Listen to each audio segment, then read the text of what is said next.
Hello friends, welcome to our channel random buzz. Tollywood film ఇండస్ట్రీలో mega family నుంచి హీరోయిన్గా వచ్చిన ఏకైక హీరోయిన్ నిహారిక కొణిదెల.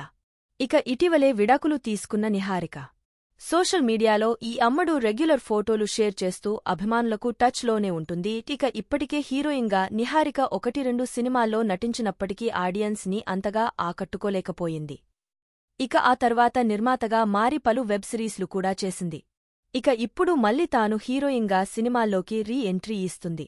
దాదాపు 5 ఏళ్ల తర్వాత నిహారిక సినిమాలో నటించనుంది. ఇక ప్రస్తుతం తమిళంలో నిహారిక కొత్త సినిమా రెడీ అవుతోంది.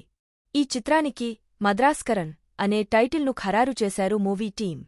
మలయాళ నటుడు షేన్ నిగంతో కలిసి నిహారిక స్క్రీన్ను పంచుకోనున్నట్లు తెలుస్తుంది. ఇక తమిళంలో షేన్కి ఇదే తొలి తమిళ సినిమా, కానీ నిహారికకు ఇది రెండో తమిళ చిత్రం.